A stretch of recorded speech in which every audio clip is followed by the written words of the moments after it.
हरिः कर्ता।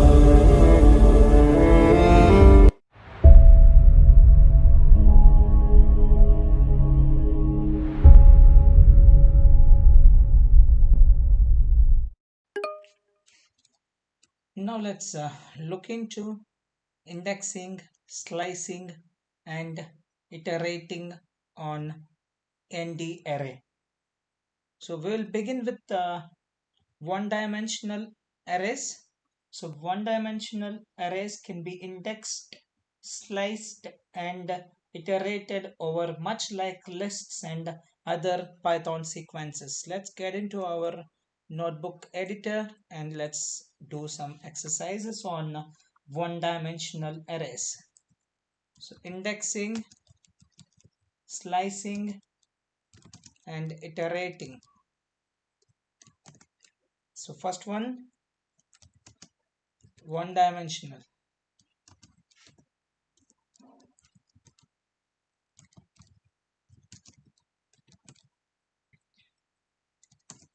Okay, so let's create one dimensional array. So np dot arrange, and inside that 10, and multiply each element, exponentiate each element with 3, and here is what. Okay, clear? And int 32 type. So now let's do indexing. Indexing is as similar to the normal indexing of Python sequences. So I'll go with the 0 first. See, you got the 0, and this time I'll go with the 5. So 0 1 2 3 4 5, 125, got it. Then I'll go with the 8. It's 5 112. This is pretty simple. So this is our indexing. So now I'm gonna do slicing. So for slicing, it's as similar as to the Python sequences. I will give from 1 to 8, and here is your slice. Here is your slice. And the other one, 3 to 9, or just leave it. You got it? From 3 to end. And one more, 2 4, got it. And reversing, and then negative indexing, and that's also possible. You see that -1 is this 729, and it's possible to slice in the same way. So -1 2 6. So array is empty because it's in completely wrong direction. -1 to -5. Okay, this is my, oh okay, got it. So I'll take -7 to -5 is, you got 27 64. So I'm doing it from this direction. Clear? Or else you can do from 2 to -1. Yes, it is. You'll get it. So this is a slicing, and that is indexing. Okay. So now we can do the, we will have an array, one more. So let me do a of 2 to 5. We got 8 27 64, so which is equivalent to 0 colon 6 colon 2, it's equivalent to 1000. So then next thing, from start to position 6, so we'll do that, a, and from start to position 6 and step by 2, and you got this. Okay, so let's make equal to 1000, and let me call A, and here is that. So from from the position start till 6 at the step of every 2, so the 1000 has been replaced. Now you see 0,000 has been replaced, and 1 at the second position the 1000 has been replaced, the third and fourth position has been replaced. That's it, these locations. So that's what I'm talking about. So now what we are gonna do here is that's what we did with this operation. So this is slicing and assignment. So now let's do another slicing operation. -1, it's stepping. Okay, 729, 512, 343, and you got it clearly. So in reverse direction, so 729, to that it's to completely reverse it, to reverse the array, reversing array.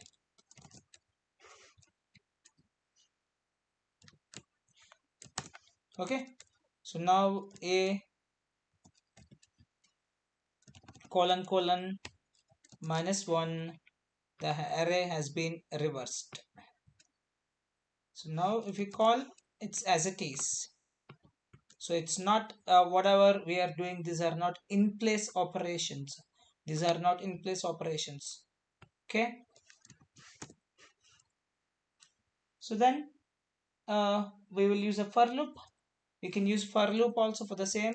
For loop and then iterative variable, and then in the membership operator, and a our array, and I want to print. So let me put I here instead of a, iterative variable I, and print I power of 1 divided by 3, and execute it, and here is the result. So similarly we can apply a for loop to that.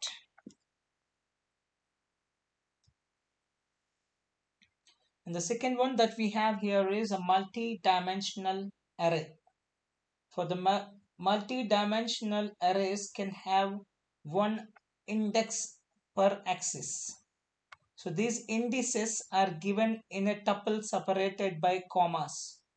Let's look into that, how it works. So multi-dimensional arrays.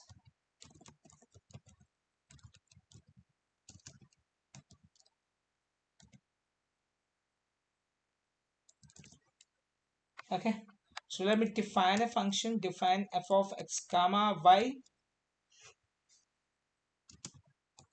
and what I want to return, I want to return 10 and x plus y. Okay, and execute it. So let me take b, another array. So np dot, I'll take from function so that I can use the function, and f of, so f, and I'm gonna attach a tuple, that's a 5 comma 4, and another argument d type. So total 3 arguments we have attached, the function argument, then a tuple, and then a d type. D type isn't, that's what we gave. So this is our b. Let me create b, and here use that. So we have created an array with the support of function. The name of the function is f, and then x comma y values we have provided, and then int type is the one which we have taken here. If you give float, you can get the float, but I'm okay with int. So, and here is that you got the 5 rows and 4 columns, and this is what it says: 5 rows and 4 columns. So our array is ready, a multi-dimensional array. If you have doubt, you can check it, b ndim, and here is that it's 2. It's clearly a multi-dimensional. So now let's start doing, let's start indexing. So b of, so you got the rows first, n, and after that column. So which element you want? So I want an element from the 4th row, an element from the 3rd column, and that's 43. Okay, we got it somewhere. It's a 4 comma 3 and 2 comma, okay, this is not the way. Let's do it. So b 2 comma 3 is 23. So now what we'll do is we'll put the array, b array will take, and then we'll take a slice 0 to 5 and then 1. So this says each row in the 2nd column of b. Yeah, you got it? So each row item in the 2nd column, so 111, so 111, 21, 31, 41. And similarly, we can do more, b and just colon and comma 1. So you got an array which is equivalent to the previous example. That's each row in the each row in the 1st column of b. Okay, it's 1 11 21 31 41 41. Okay, but each row in the 2nd column of b, it's equivalent to this example, and obviously the way I'm filtering that changed. That's it. Here I used a slice, and here I directly mentioned a column, like it's like start to end. That's what it says. Anyway, I have 5 rows, so there is no point of mentioning specifically. If I change the column, the value will change. And here is that you got a different value. This time it's a 2nd column. That's here. This is 0th, 1th, and 2nd. And here is that. So let me give the 3. You got it, 3 13 23 43. So that's how it works. Okay, so now let me do one more. So b of 1 through 3 excluding 3, and then again, but this time I gave a column. So this is basically about column. So which column is also from start to end, and but the rows are from 1 to, the row elements are from 1 to 3. So 1 2 3 till here, and then columns from here to here. So we will get 4. You see that we got the 2 rows, 1 2 3 excluding 1 2. So you got 10 20, and then obviously columns in start to end, so you got everything clear. So that's how we get the values. So let me scroll down more, and we'll do a last one. b of, go with the 1 2 3, and I'll go with 2 2 3. Okay, 2 to 4. So 2 through 4. So I'll get 2 second column and okay, okay, this is 0 1 2. Okay, 4 is not out of bound, so 2 to 3 I'll put 1.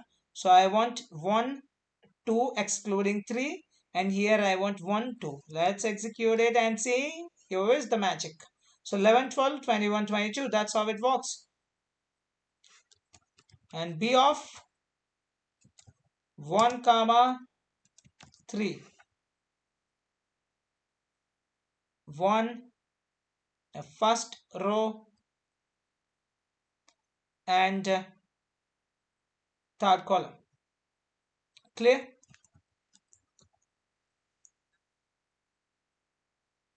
And the third one, next thing we are going to see is when fewer indices are provided, then the number of axes, the missing indices are considered complete slices.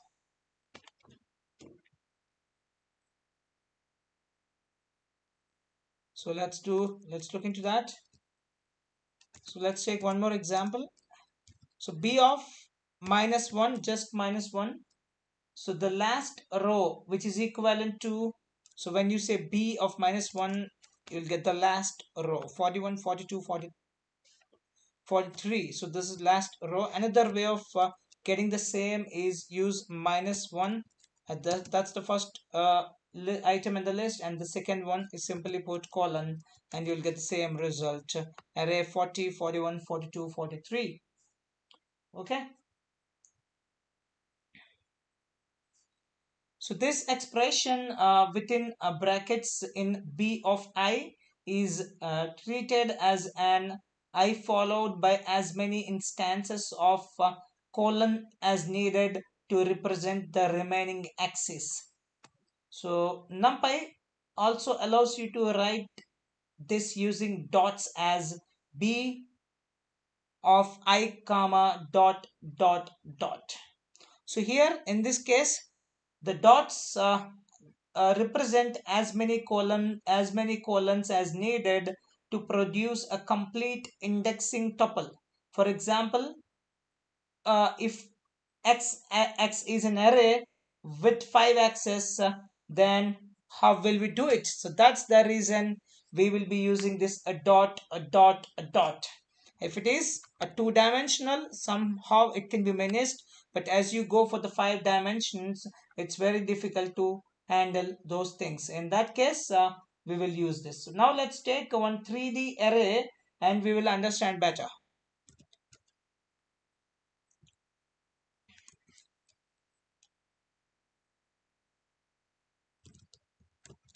Dots dot dot. Okay, so first let me make a 3D array np dot array and sequence of sequence, a lot of sequence. So 0 comma 1 comma 2 and another sequence. This time I'll put 10 comma 12 comma 10 comma 12 comma 13. Okay, one sequence is ready. Then I'm gonna put one more sequence. Is a sequence of sequence of sequence. So this is one. Okay, I need to put one more. Yeah, sorry. Yes, correct. This is one sequence, so I'm gonna attach one more. This is done. So similarly I have to do. Yeah, now I'll go with 100 101 102, then 110 to 112 and 113. Our C is ready. Let's see how it looks like. Yes, this is what, and let me check C and M, and it's a 3 dimensions. Here it is. You can clearly see it's a 3 dimensions. Okay, or another way we call it as a 3 axis. So now how to work it around. So if you want to see the shape, let me bring the shape. See the shape? Yeah, it's a 2 comma 2 comma 3. And if you want to see the size, it's 12. Okay. So now how to slice it. So C of 1 comma, I'm putting dot dot or dot, and that's it. So it's gonna give, yes, 100, 101, 102, 110, 112, 113. This is of second. If I give, so let me copy this and paste it here, and this time I'm gonna give 0. You're going to get the first matrix, and here is that. So here, when you have a list of matrices, so then the first element would be the first element in this list would be uh, the index of the matrix itself. It's the index of the matrix. Okay, so now let me say 2, and let me give 2 and execute. You see that index 2 is out of bounds for access 0 with size 2. That's it. It's pretty simple. Okay. Let me do more. Now this time I'm gonna put dot dot as a first argument, dot dot dot as a first argument, and as a second argument I'm gonna give 2 because I have 3 columns. Yeah, yes, you got it. Now I got second one is included. Total we got 2. Okay, excluding the first one. Clear?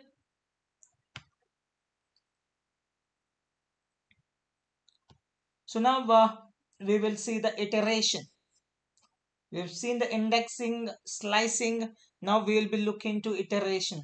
So iterating over multi-dimensional arrays is done with respect to the first axis. The point to be remembered and noted. So iteration for the multi-dimensional arrays will be done with respect to the first axis. Let's do it. Let's do that. So iterating over multi-dimensional arrays. Okay, so let's quickly do it. Let me take for, and then I'll say row. It's no more iterative variable.